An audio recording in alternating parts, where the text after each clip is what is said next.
There was a lot of publicity about an expedition that was intending to row 1,000 miles down the Peruvian Amazon. And being in the rowing frame of mind, I suppose, I thought it was a very original and rather a madcap scheme. Mark in a bit. That's it. A lot of people are going to find it very hard to row 3 or 4 hours a day. We are a team from Oxford University on a truly British undertaking. Okay. That's good. Okay, let's have a big smile.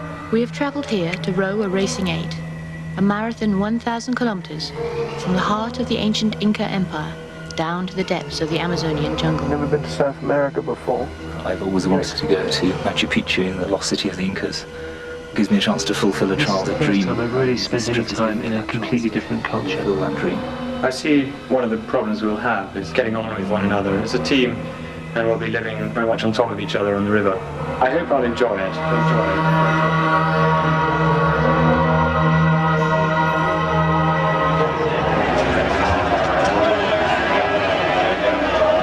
Lima, the capital. The day after arriving from England, we set out on a sightseeing. But suddenly we find ourselves facing the harsh reality of today.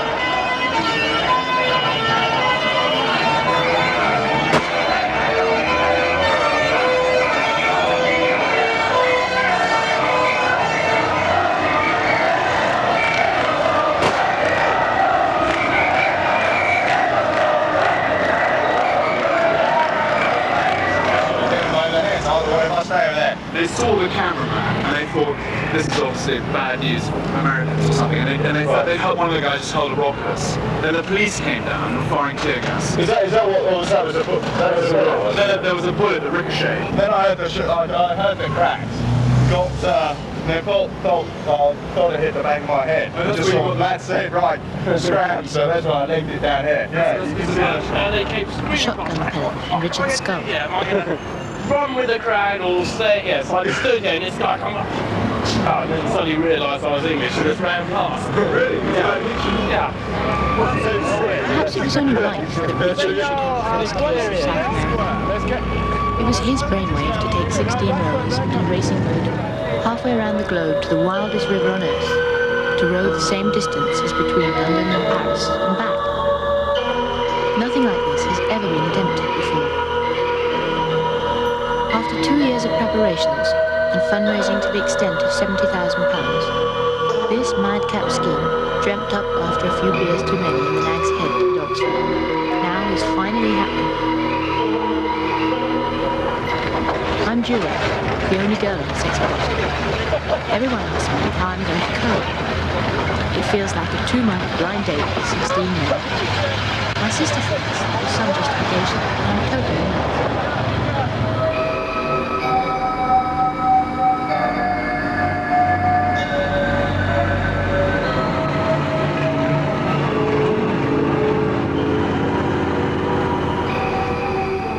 Starting from Lima, we have a 1,600-kilometre drive.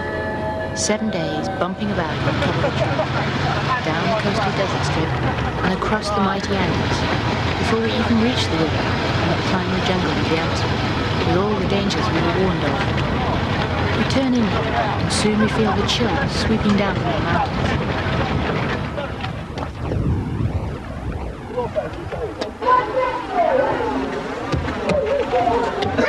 Time for a last check before the real climb.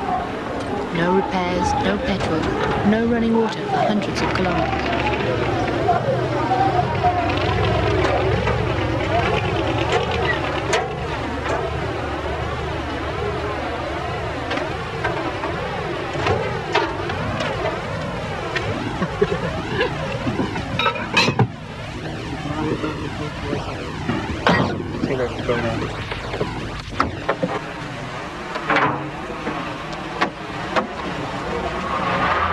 Our drivers say the tires are okay. We have doubts.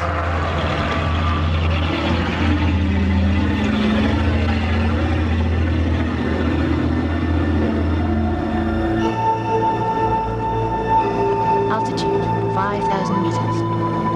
Ed, our quartermaster, who is also an amateur mountain climber, fainted this morning because of lack of oxygen. David complains of dizziness.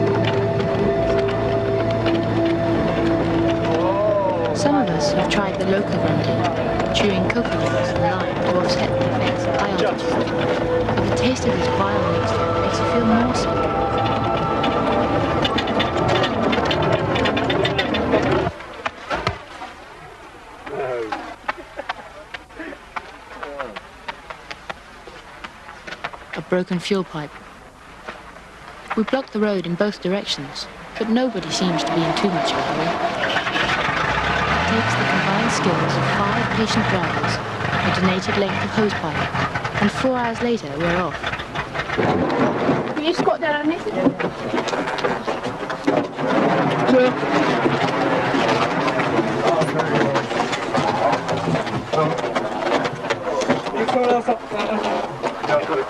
Hey, Jimbo.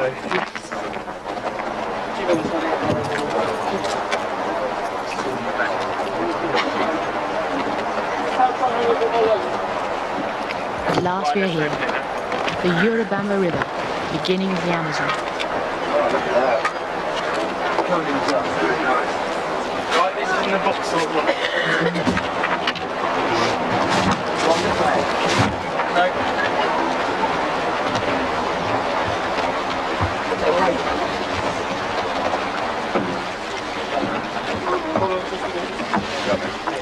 The rowing boat was specially designed for a number of requirements. It had to be able to take a fair amount of battery, be lightweight, easily repairable, and have watertight compartments to be unsinkable. It was also built in 5 sections to make it easier to transport.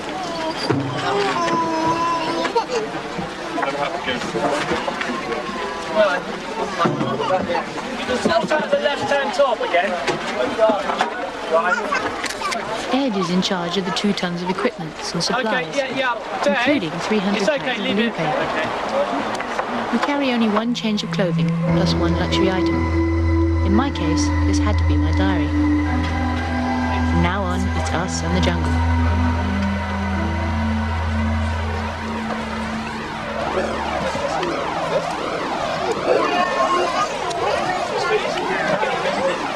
Simon arranges us for the obligatory expedition photograph.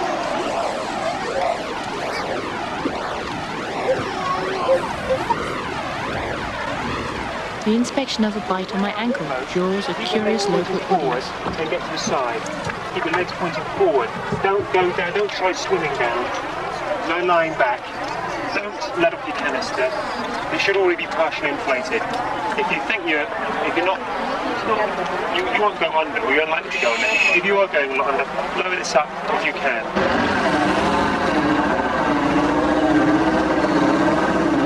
There is no way we can negotiate the first stretch of white water with its fast, shallow rapids and dangerous rocks in our aim, so we have hired 2 longboats. We sorely miss our 2 other inflatables and 4 Mariner engines, which remain stuck throughout the expedition in the port of Lima because of a customs strike.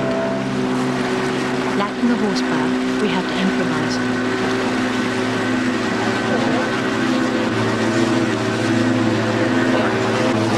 Hello, Alpha, this is Bravo. Radio check, over. There's no reply. Their batteries must be very low or they're going to leak. I thought they were going to everything in at once at one stage. The custard and the Did you notice the shepherd's pie came down? I think what I like is my steaks. Our Peruvian boatmen brought only a couple of hooks and some line for fishing, a machete and a mosquito net for the 1,000-kilometer journey.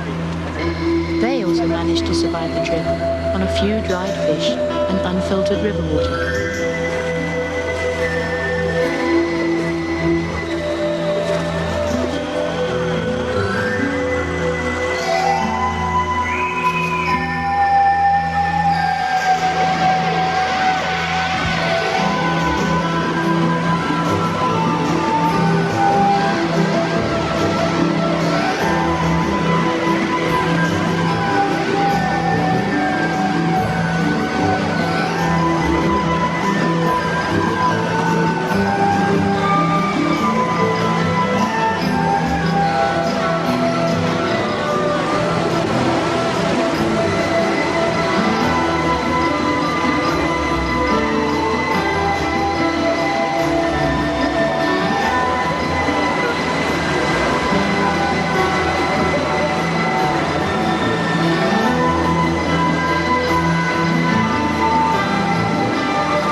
After 5 days of rafting, we reach calmer waters and the real start of our expedition.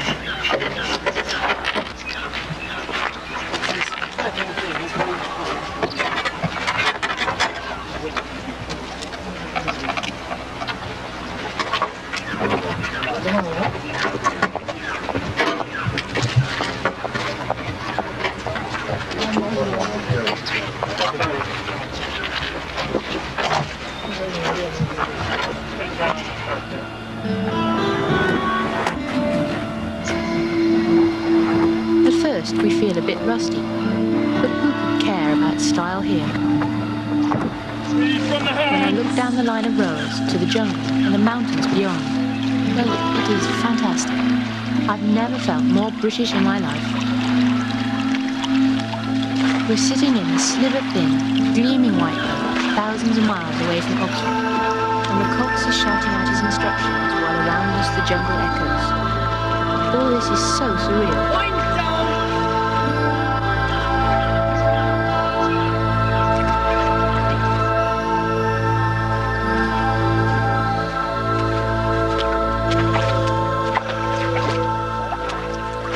All our drinking and cooking water has to be filtered and purified. I'm getting alive. Aye.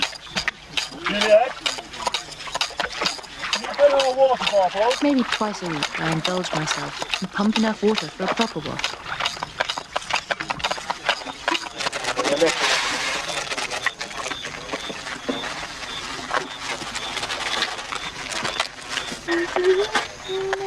We dine off reconstituted dehydrated ration packs, which offer a choice of 4 menus. To me, they definitely look very sameish.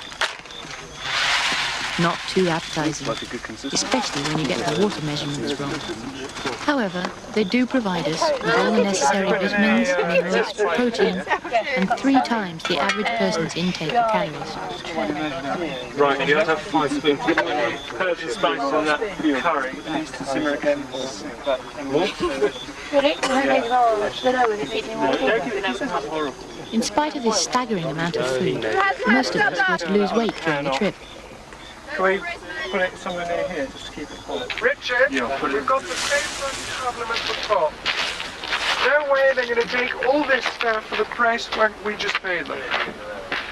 They say either we pay more money for more petrol they're going to use if we put the bulky stuff into the inflatable, right? It'll cost more because towing the inflatable, expensive, mass gasolina, same thing as heating.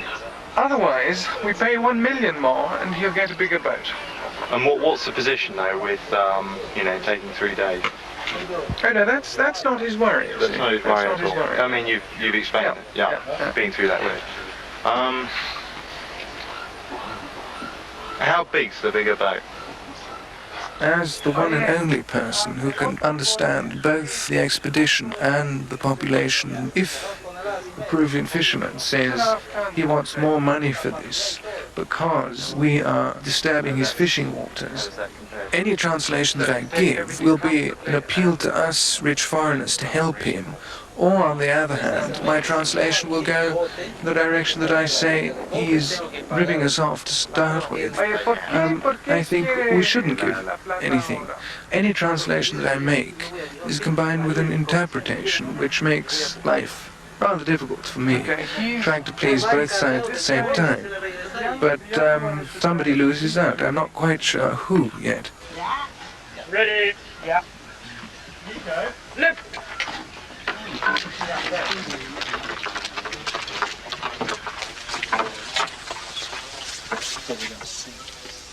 Our first damage to the boat. It was just a submerged tree. In fact, I thought it was slightly further forward because it just spun round. It seemed slightly further out. I didn't realise it was right by my rigger. I thought it was going to fall off. It's dented here, and there's not a crack here. Jim, there's a little crack here. Should you put some black tape on it? Smaller bumps are easy to make. Just wash it with water.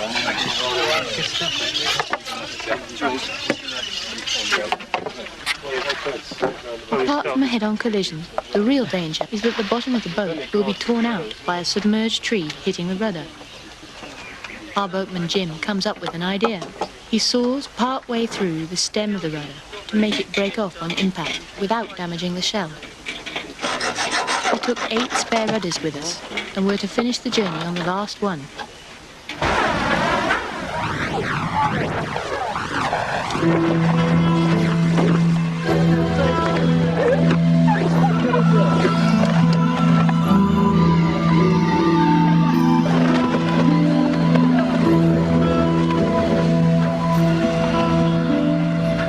Although we have our problems, tents prove more practical than hammocks, with wide stretches of sandbags exposed during the dry season.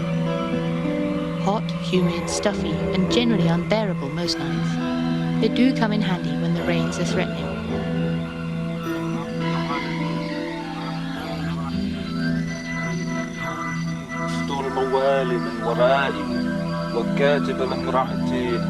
As the wind drives away the mosquitoes, Jules retires with the Quran to prepare himself for a year of studies in Egypt.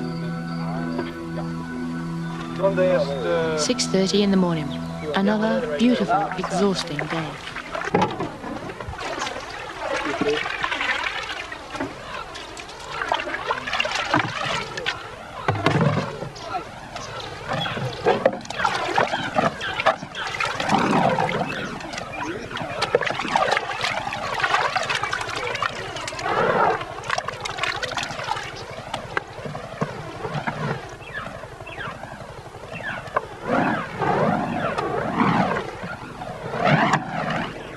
Barman holding everyone else in, please, anybody? You can tell it level as possible.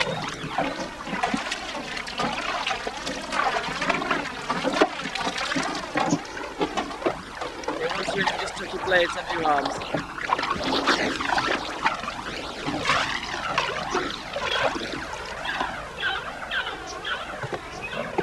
Moving off for the bows when you're ready, please, as quick as you can. Out. 3, 4, 5, 6, 7, straight. Okay, 2 and 4 paddle on, please. Together.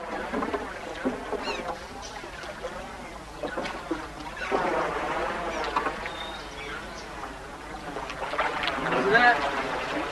Late, come forward. Sending half pressure. Ready, go.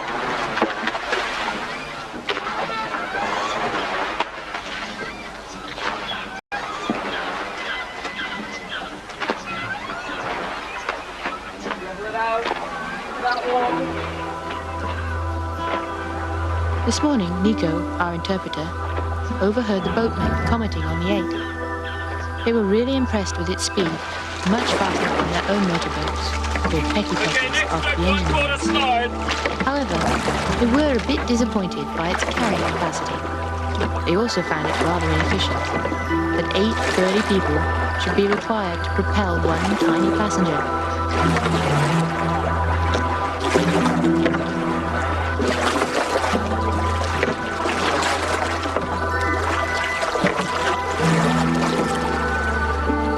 Instead of being surrounded by native tribesmen with broken hips and having black panthers prowling around our tents, we found ourselves on one of the main transport routes in South America.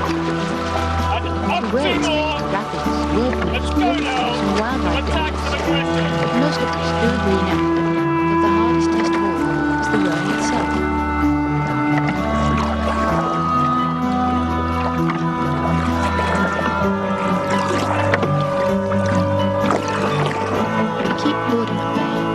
Has introduced various exercises.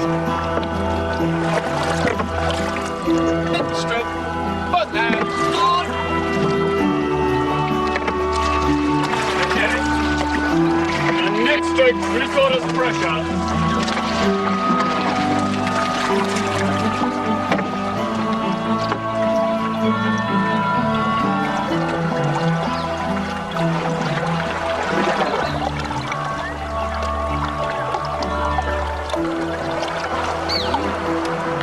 To cover a certain distance in a certain time, we have very few opportunities for contact with the locals. However, this Indian boy, who we found in the jungle, may owe his leg, if not his life, to our doctor, Joe. His leg looked like this, he tells me, for 6 days. It started off with a bite and has progressively got worse. In England, we'd never see this, of course, because people would come to hospital much quicker than that the stage it's reached now. If you look at it, it's you can see some maggots coming out of the wound. He's got a number of wounds. He hasn't been severely ill with it. What's interesting is the different expectations between people who've never seen a doctor in their life and people who are used to them. Native Indians with the most appalling diseases and injuries sit there calmly and without apparent distress and are very grateful for anything you can do, even if all you can do is to put a plaster on something. Whereas we from the West, who are used to doctors and medical care, are surprised if a doctor has less than 2 boxes of drugs and supplies with him.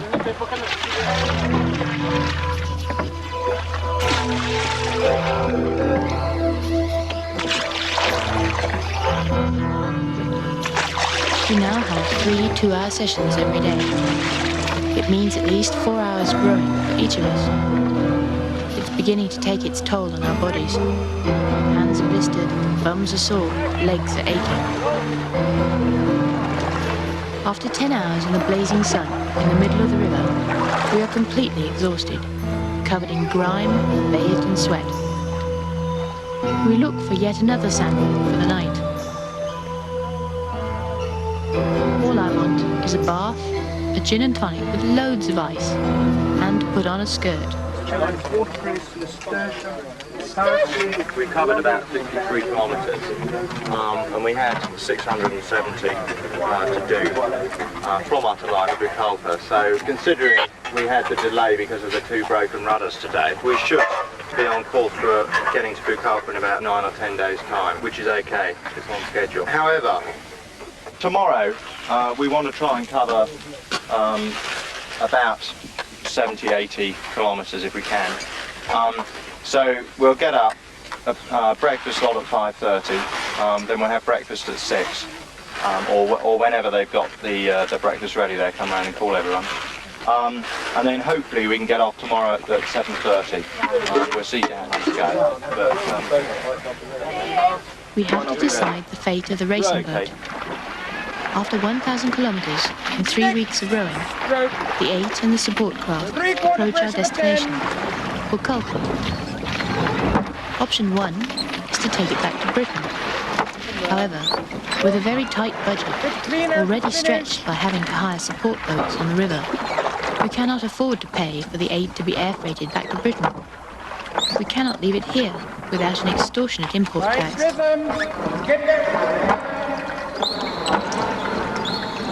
The third and saddest option is to strip the fittings from the boat, take them back to Britain, and destroy the shell here. The more experienced crew members argue that it would be too heavy for use on the Thames. It's also taking on the shape of a banana.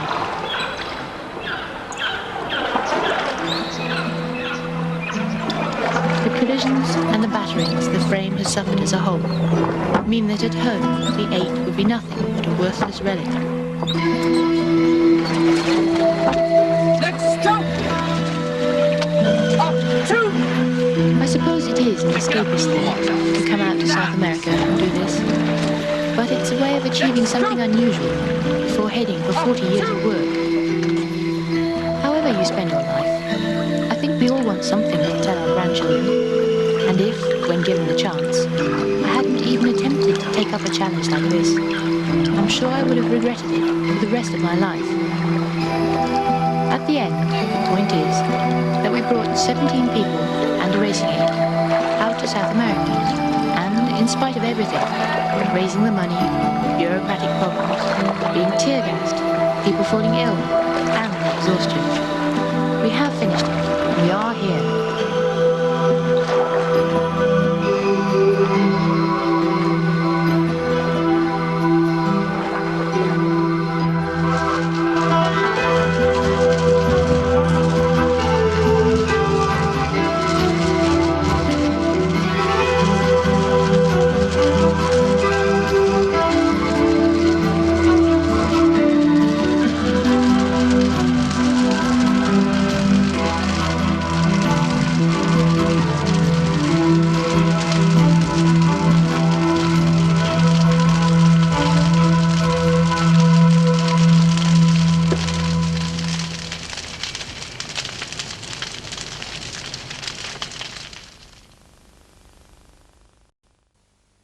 last chance I will have to go and do something as exciting and as adventurous as Roe and Oxford ate down the Proofing Amazon.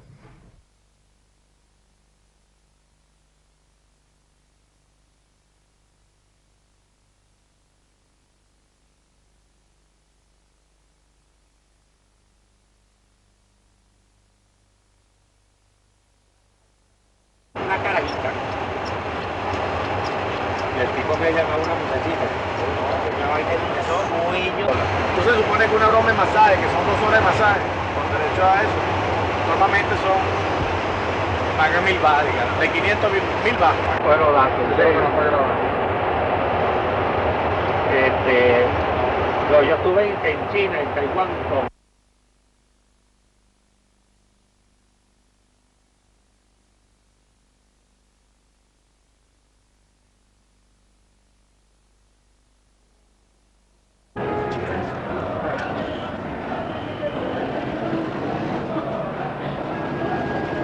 They saw the cameraman and they thought, this is obviously bad news for Americans or something, and they thought they'd help one of the guys just hurled a rock at us. Then the police came down and were firing tear gas. Is that what, or was that was a bullet, was it? No, that was the rock. Then Then there was a bullet that ricocheted up here somewhere. Yeah. And span away. But the lady. Come on, we've got to get out. Come on, let's get the fuck out. Then the police came down here. They were standing just here firing revolvers over the tops of the crowds, and tear gas. Yeah. The tear gas was being kicked back into the crowd. That's right, yeah. Because we were just up at the corner.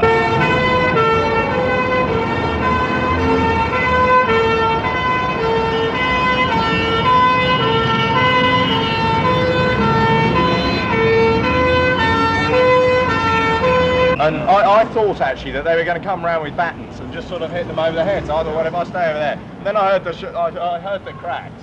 Got and they felt it hit the back of my head. Oh, that's just where you thought, got that's it, right? Scram. So that's why I legged it down here. Yeah, Let's you give can the see bird that. shot.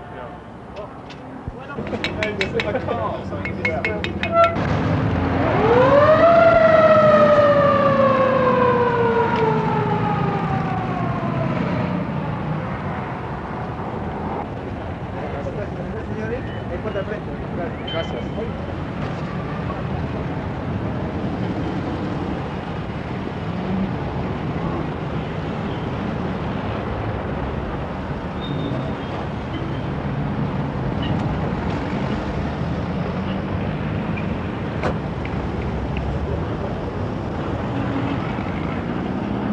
And then we got a couple of streets down and another formation of police came up. So we were sort of sandwiched in between. And so there was just one exit we could go down and everybody went down there.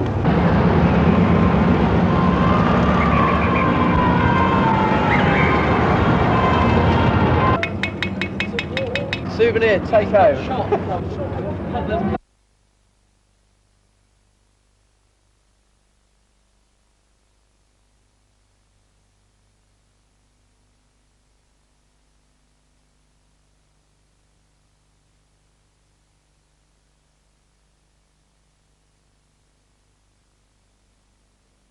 With the camera, we get knocked over, right?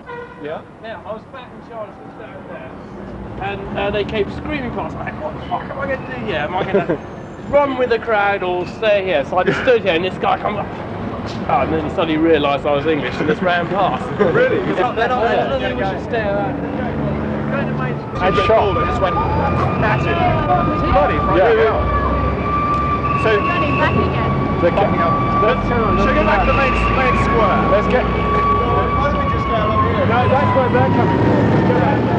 Just here, is it? Just here. Let's. It's probably the best thing. Juliet. Okay.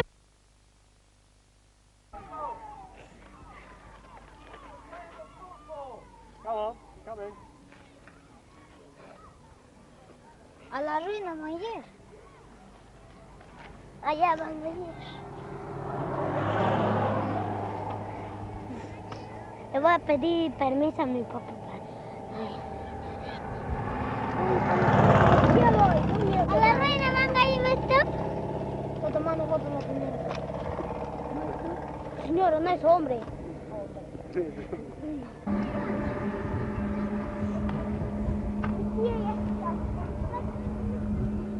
Ahí viene la hermana. No le entiendo. ¡Quiero salir! How many of you are there? So does he want this kind of thing? 5 against 5. ¡Tira, tira! ¡Ya, tira, tira!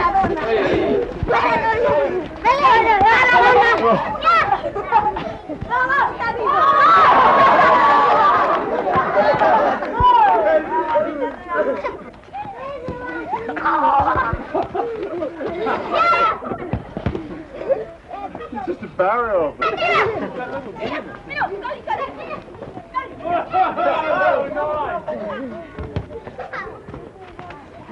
Yay!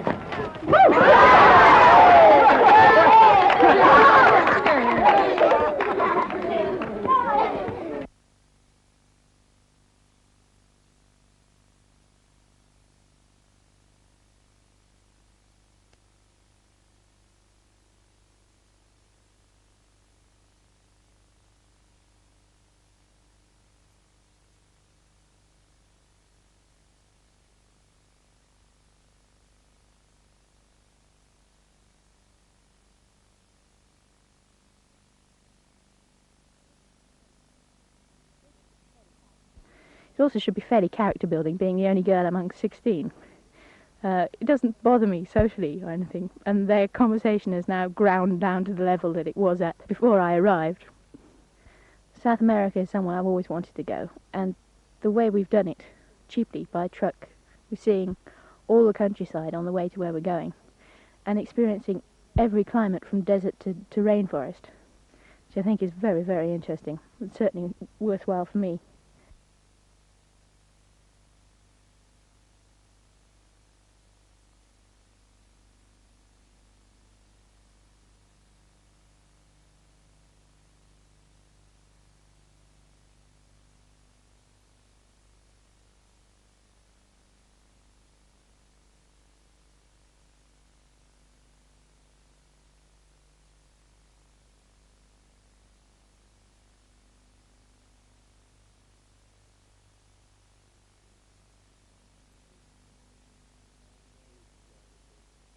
We were just generally talking and thought, wouldn't it be an absolutely excellent idea to run Oxford 8 down one of the great rivers of the world, possibly the Nile, the Irrawaddy, the Mekong, but the Amazon's got a particular attraction, a river with a lot of different sections, starting high up in the Andes, coming sweeping down, getting wider and wider, having rapids to begin with, submerged trees and rocks in the middle, and later a wide flat river, changing it into more of a marathon road.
I was originally recruited in the first batch of people back at Easter.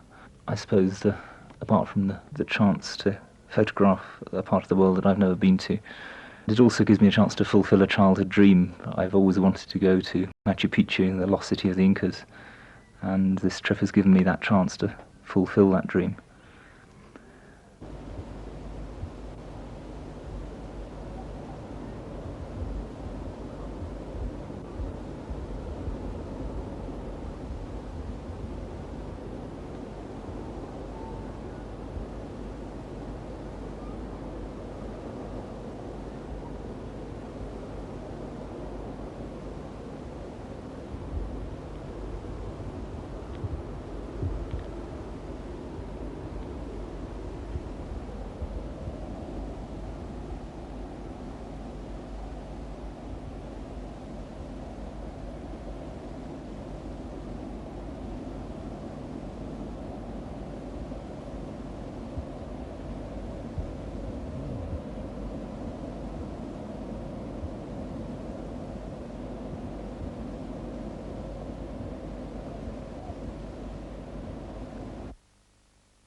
Ya, échate más allá al medio acá esto. ¿Acá? Ah, ahí. ¿Acá? Sí.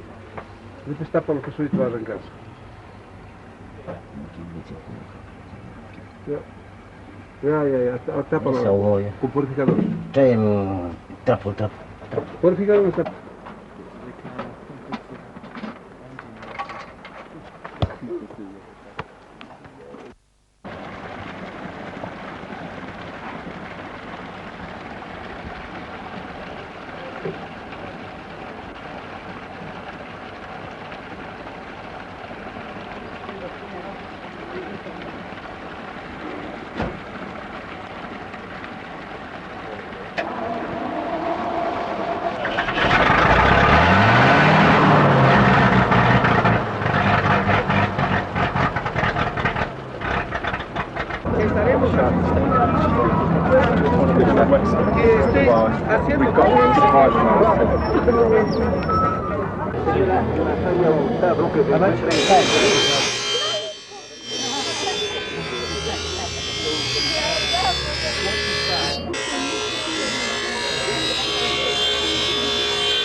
Can you squat down underneath?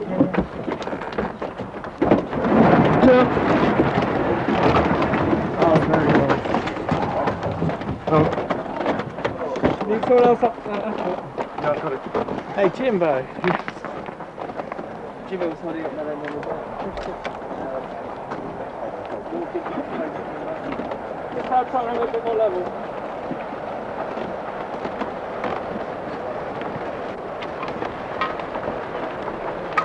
One aspect which I particularly was concerned with was the design of a boat to do the row. We had a number of really quite unusual criteria for the boat, so that it would have some reasonable chance of surviving a journey such as this. Primarily it had to be able to withstand impact against rocks or sunken trees. Also it had to be sectionable into small pieces so that not only could it be transported by aeroplane halfway across the world, so that when we were unable to row it, we could divide it down into its sections and transport it by Zodiac inflatable over the rougher stretches of water. On top of that, it had to be, as far as possible, unsinkable, and also as generally durable as could be managed. With a boat that's 60 foot long and only 2 foot wide at its widest point, there's only a limited amount you can do in terms of design to make it capable of withstanding the far harsher conditions of the upper Amazon. Puede tener esta voz. No puede tener. Ese mira, mira, ¿dónde está el mira? Su bota es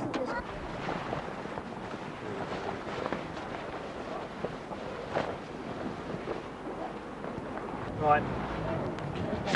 Could you sort out the left-hand top again? Right. Okay, yeah, Dave, it's okay, leave it. Okay, we're really nearly ready to run then. How's that, Ed? Yeah. You can get it straight. Well done.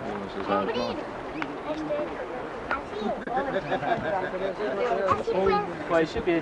Get a nice big one and get. I like it.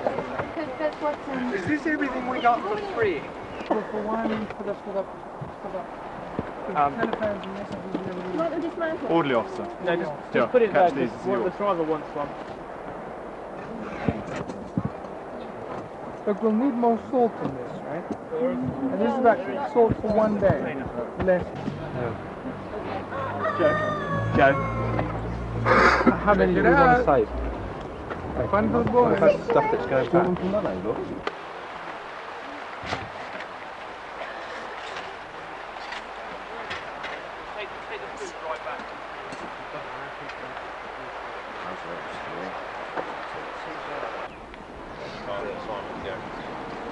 Well, I don't think he's in full control.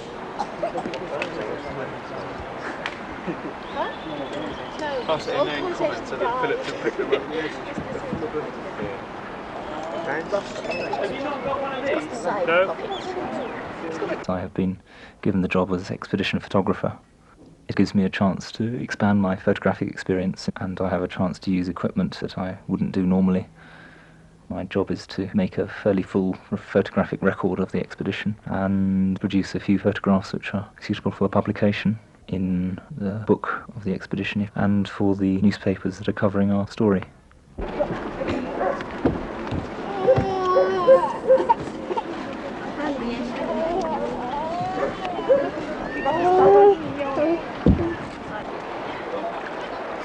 Unless we put it straight on top of Just put it straight on top. Straight on top of the food parcels. Yeah. And strap it down. Yeah, but the only trouble with that is going like this. Yeah, we'll see how it goes, right? Yeah. It's just that it's taken such a long time to get it there. Yeah, you might only have to. Yeah.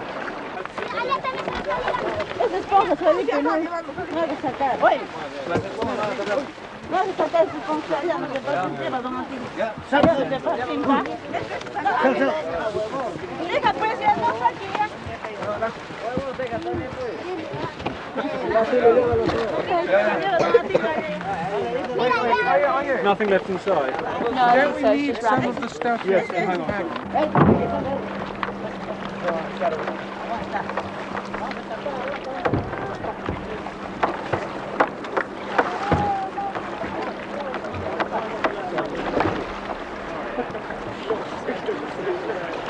¿No va a llevar nada? Vamos a tapar todavía, espera. Aguante.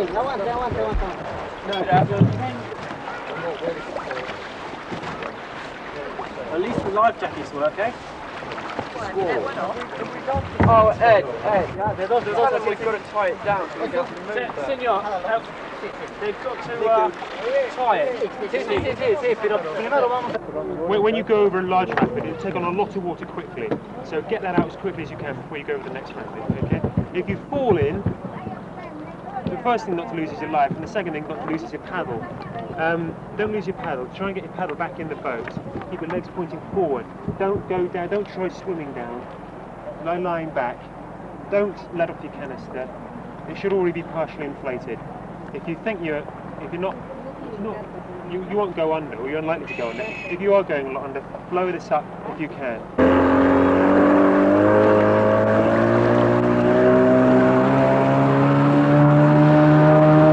Now, during the trip, I've had a few little roles, but my main role has yet to come, and that will be when we're on the river. It will be my job to allocate people to certain positions in the boat and the inflatables each day. So I will have to draw up a rota of who's going to row, which positions they're going to row, who's going to look after which inflatable, and who are going to be the passengers in these inflatables. Now this might prove diplomatically a very difficult job, because obviously after a short time on the trip, people are going to want to do particular things, because it will become apparent that some things are more pleasurable to do than others. So I'm going to have a large degree of diplomacy, I think, to deal with this particular role satisfactorily.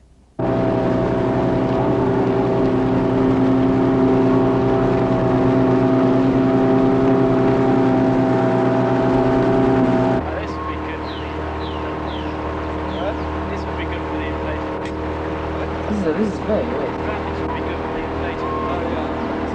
Nice integration. It just needs help.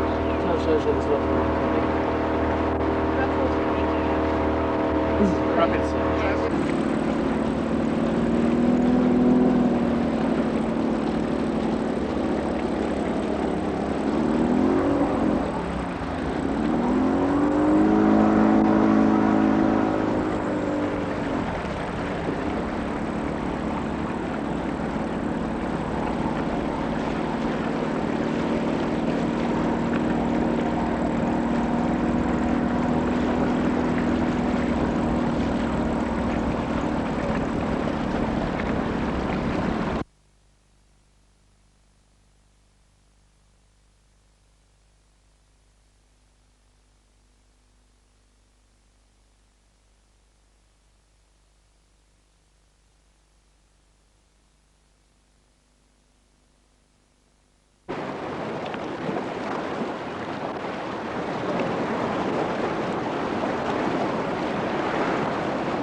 Siempre como eso, siempre arriba. Para que no drene la sangre. Sí. This chap's a 16-year-old resident here in the jungle whose leg has looked like this. He tells me for 6 days. It started off with a bite and has progressively got worse. In England we'd never see this, of course, because people would come to hospital much quicker than that. The stage it's reached now. If you look at it, it's you can see some maggots coming out of the wound. He's got a number of wounds, the main one's here. We have no facilities for finding out why people are ill, finding out what's causing their illness, or whatever. The medical care I practice is what I call problem-orientated, rather than classical sort of hospital practice back home, which I'm used to, which is disease-orientated. Of course I can hazard guesses at what, and I like to think they're mostly right, at what are causing problems within the group health-wise, but really I have to interpret it in terms of why someone is ill and why they can't row the next day. My role is not always confined to the members of the group.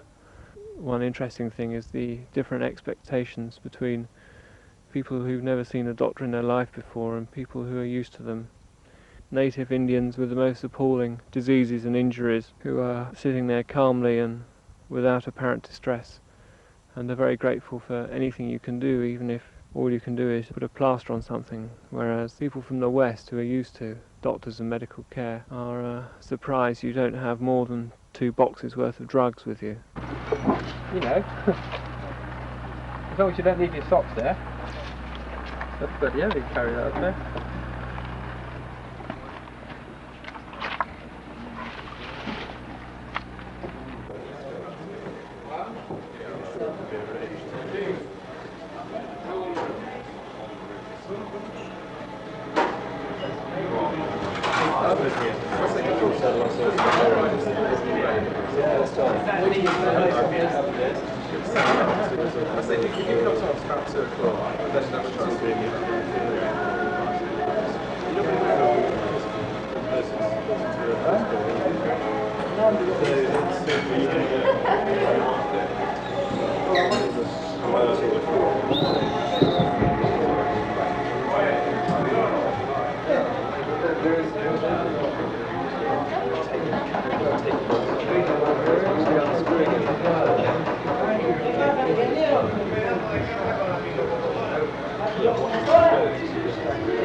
South America is getting bigger, actually. Yeah, at the moment all the other major oil companies are cutting back to expand their drilling programs and their exploration programs. And so Shell is sort of expanding to fill the gap. Didn't that guy say that all they're finding is gas? Yeah. They found enough gas to make the finds in the North Sea look tiny, but really the apparatus just isn't any good. It's an impossible substance to transport. Yeah. As soon as they strike oil, as soon as they get oil, they'll start building concrete. Like where everything's on still, so Yeah, you get the impression that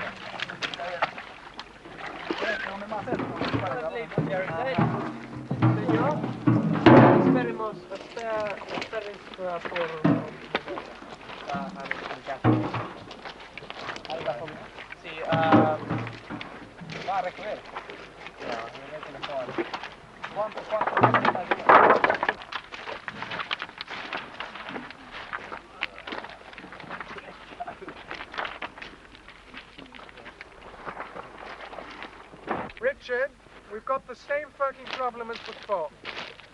No way they're going to take all this stuff for the price we just paid them. They say either we pay more money for more petrol they're going to use if we put the bulky stuff into the inflatable, right?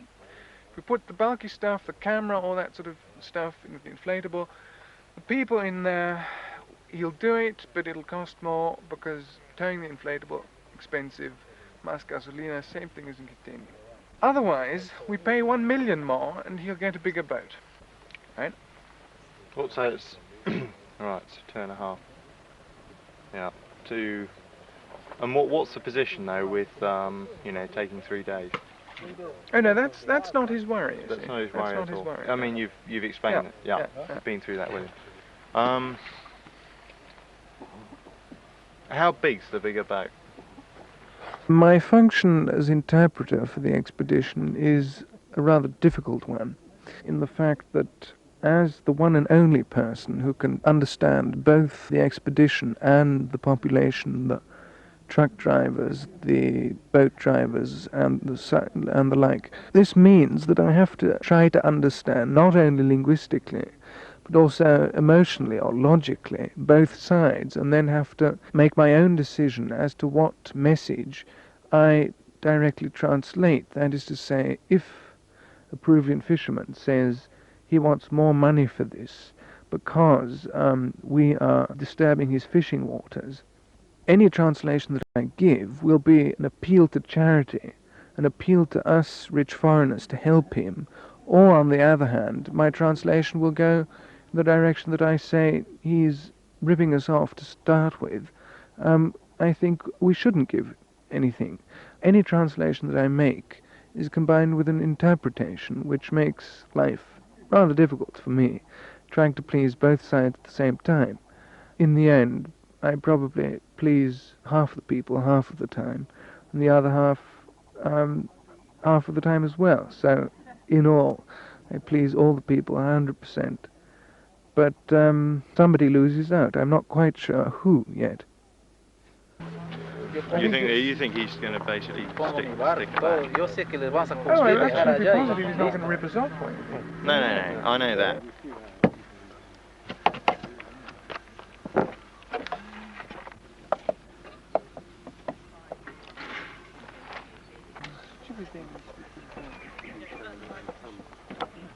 What this knife will do. Yeah, okay.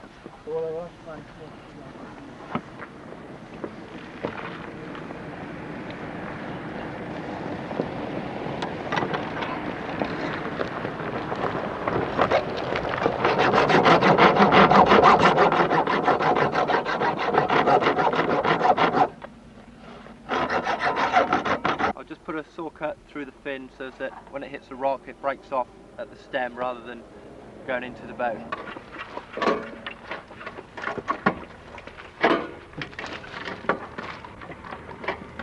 Let's put the bottom one on first.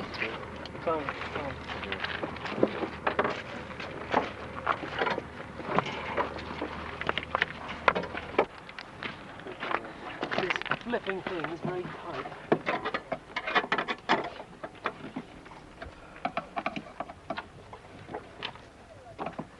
Does anyone else want the angle of their rake changed, i.e. the angle of their feet? It's an absolutely marvellous idea to take rowing somewhere where it's never been done before. The first time we got on the river in the rowing 8, and you could look down the line of people to the jungle and the mountains beyond, felt fantastic. It was just so different to be completely away from anywhere that rowing has ever been done before.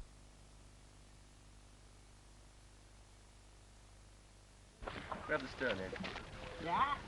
Ready? Yeah. You go. Lift!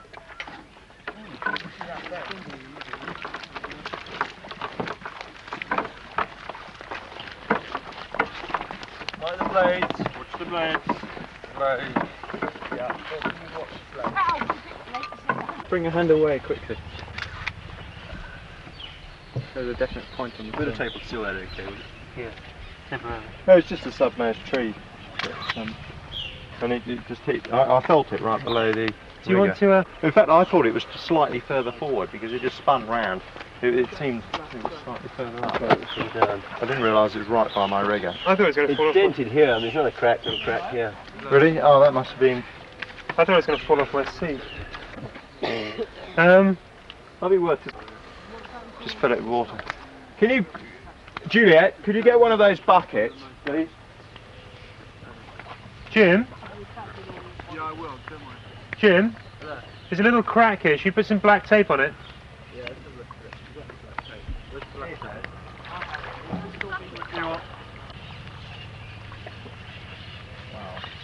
Was this on the big rock? No. Nice. Yeah. Very nice stuff. Yeah.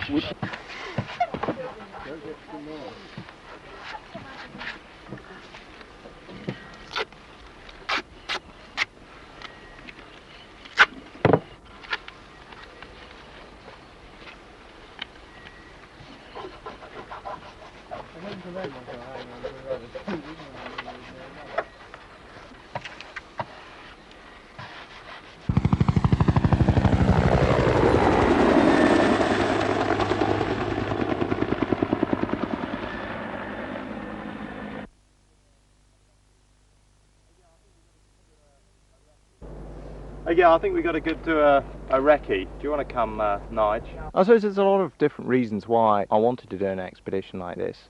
From my point of view, I suppose it's different being the leader. I love adventure, and this is definitely an adventure without any doubt. With perhaps a bit of humour involved as well in what we're doing. For myself, to take an idea from concept through building the team and then making a success of it, with all the problems and uncertainty that needs to be coped with on the way. I think that sort of is a challenge which I wanted to undertake myself, and that's It sounds strange, but it's one of the biggest motivating factors for me. Be thrown onto the trees on the far side. What do you think, Nigel? Yeah, it's a very narrow channel, and we'd have to hit dead centre if we didn't do certain on the other side.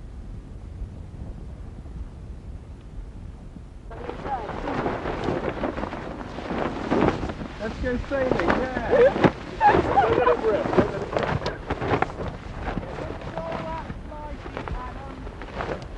Say that.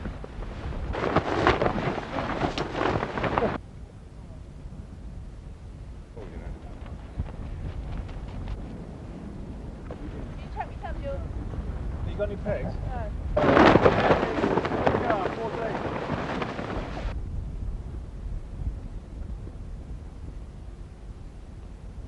Yeah, definitely early this flight.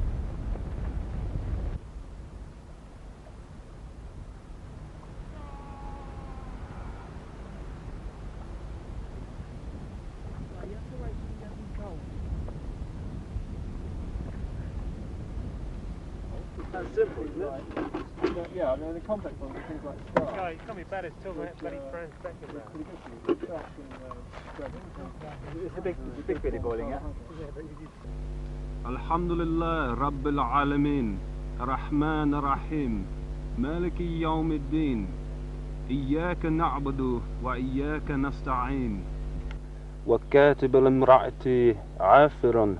I've got a very short turnaround time in between the end of this Peruvian venture before I go off for a year in Egypt to study at Alexandria University. So it's going to be a mega culture shock arriving, in the Middle East after having been in South America for 2 months. ربي وضيا يا ركي يا عالي يعد شركو. I mean, I just haven't got the stomach for it. Probably on okay, just put it down. We covered about 63 kilometres and we had 670 to do from Atalaya to Pucallpa. So considering we had the delay because of the 2 broken rudders today, we should be on course for getting to Pucallpa in about 9 or 10 days time, which is okay, it's on schedule. However, tomorrow we want to try and cover about 70-80 kilometres if we can. So we'll get up, breakfast slot at 5:30, then we'll have breakfast at 6, or whenever they've got the breakfast ready, they'll come around and call everyone. And then hopefully we can get off tomorrow at 7:30. We'll see how things go. Then we'll have probably 3 separate outings tomorrow, 2 in the morning, break for lunch, and then 1 in the afternoon, and finish again at 3:30. So, okay. Can we have take 2 on that? The crew tomorrow morning is going to be, the first crew is going to be pretty much the same as the last one. Chives, watercress, nasturtium, parsley, lovage, basil, marjoram, rosemary, thyme, and kelp. Thyme. Thyme. Billy. What do you call it in German? Kumias. What?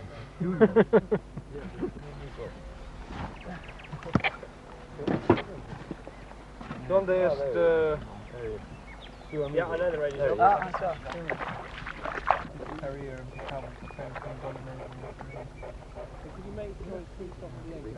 Okay, I'm rolling it over towards the river. Ready? Go. Right up. Okay, just walking gently from side to side.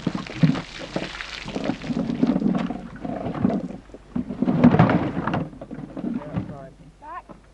Yeah, level. Okay, let's walk it out. Walking it backwards. Watch your step. There's a few lumps in the water. Keep it up. Up at weight. At weight.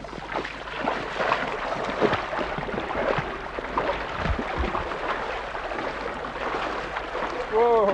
Okay, spinning it over away from me. Ready? Go. Down gently. That's good.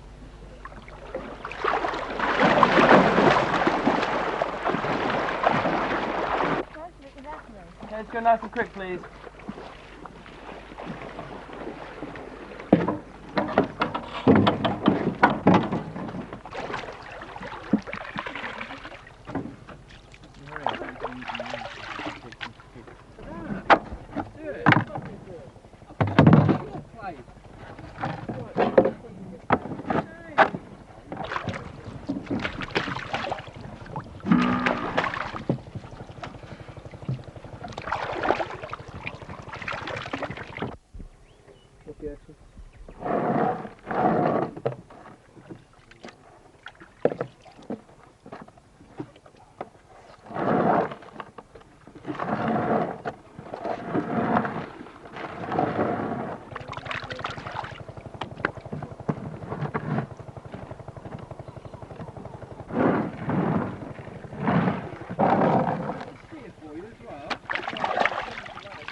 Okay, bowman holding, everyone else in please when you're ready. Try and keep yourself level as possible.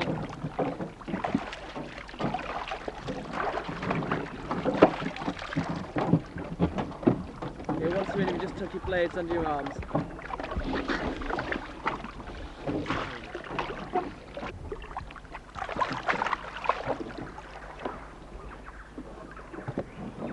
And bring off from the bows when you're ready please, as quick as you can. Bow. 3, 4, 5, 6, 7. straight. Okay, 2 and 4 paddle on please. Together.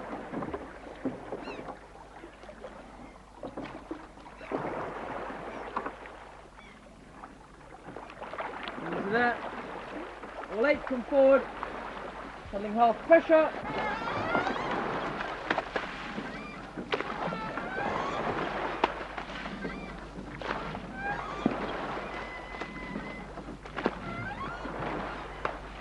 Level it out, squeeze it out long.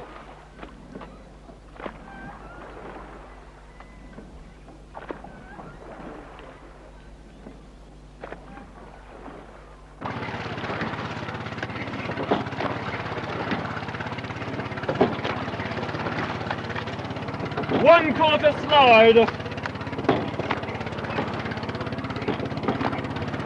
The most important aim of the expedition is the distance involved.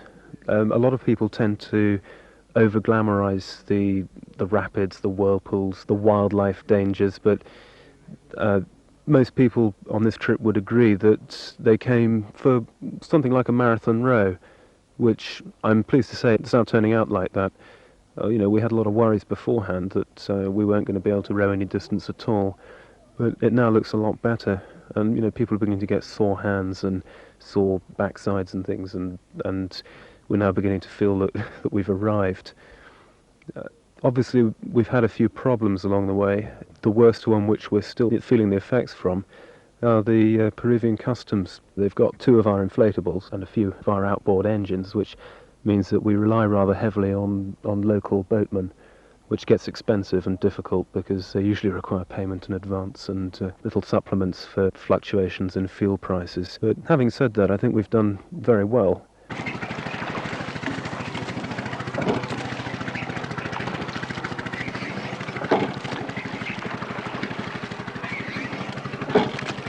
Okay, next stroke, hands on. Next stroke.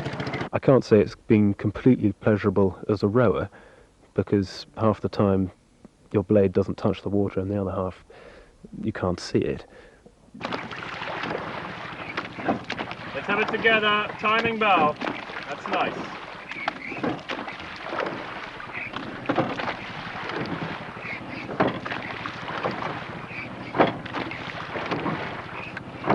And next stroke, half pressure.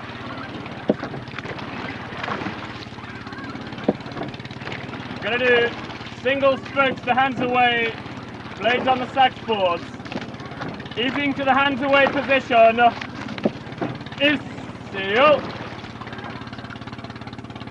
Single strokes.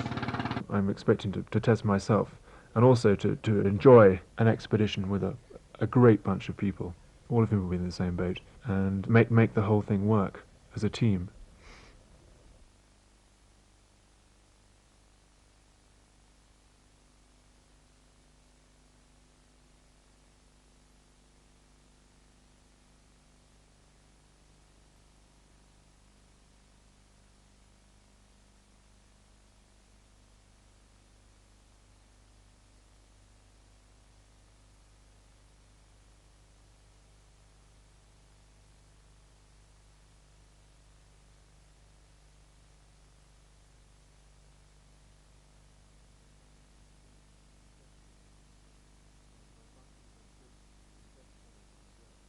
My function, first and foremost, I'm a rower, and I'll be doing my fair share of the physical work.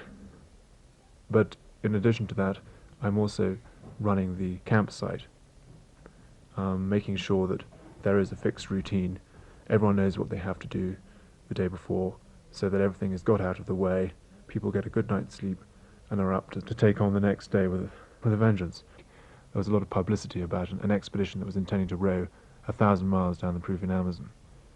And being in the rowing frame of mind, I suppose, I thought it was a very original and rather a madcap scheme. I've never been to the jungle before, but from what I've heard, it really is a testing ground. I mean, none of us will have experienced anything like it. The temperatures, the insects, the humidity. Can you bring our water bottles?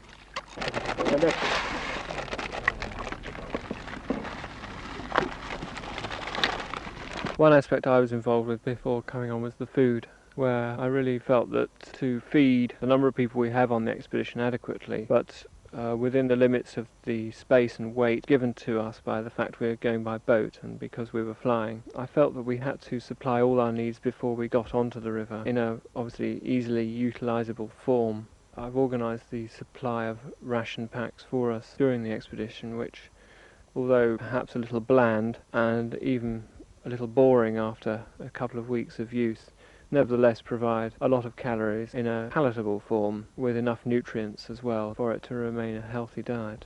I think this is important because it will obviously help to reduce the risk of infection or disease, understanding the fact it's been extremely difficult to exclude all problems with one's gut. Going. ¿Dónde está el azul? Driver. Señor. Señor, comida. Well.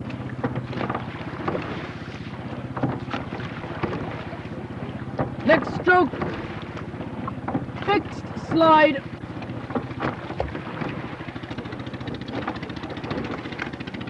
Next stroke. Half slide.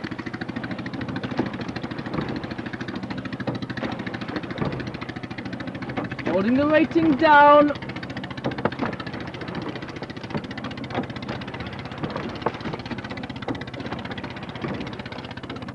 Next stroke. Obviously, the great challenge from my point of view will be that I'm being thrown together with 17 other people of roughly the same age, although mainly a little younger, none of whom I've met before. So this, to me, is the greatest challenge, trying to get on with lots of different people I've never met. And this is the first time I've really spent any time in a completely different culture. And that's proving both interesting, obviously, just to see it, but also slightly worrying because you do realise you're a much smaller fish in a much bigger world when you do travel to these countries. I don't think I'm adding anything to Peru. I think I'll come back older and wiser, as I think will, in fact, the whole of the group of people on this will come back. 5 more.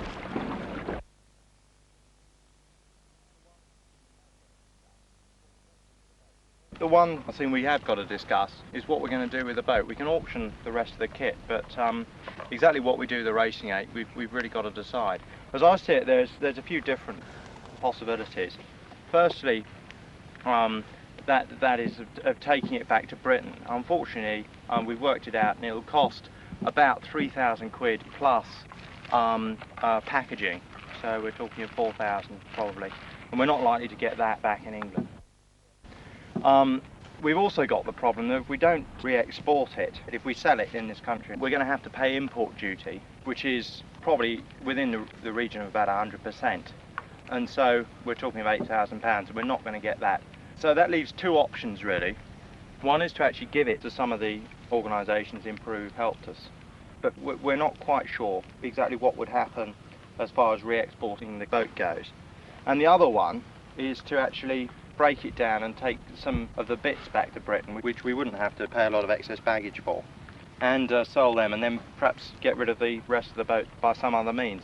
Now, how much do you think we'd actually get the bits? Well, the bits that we could take off, both the riggers and the seats and the stretchers and the shoes, in the UK we'd probably get somewhere between £400 and £500. Right, when you said some other means, the idea was, at least I heard so a few days ago, to burn the boat. Well, given the option of burning the boat and saving £400 through the sale of the stuff we'd take out of the boat and giving it away to somebody.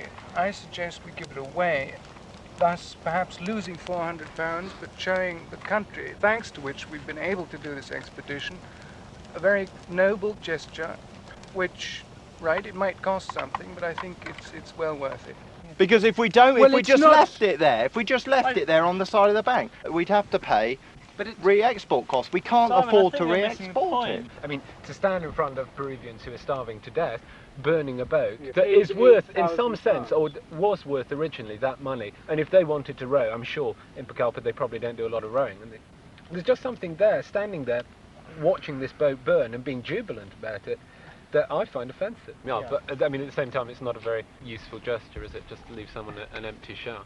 I mean, Simon might find it offensive to his sensibilities to burn the boat, but the fact is, burning the boat or not burning the boat doesn't actually make any difference to all these starving Peruvians. No, but I'm sorry, it reveals a certain attitude and a certain complete, utter callousness.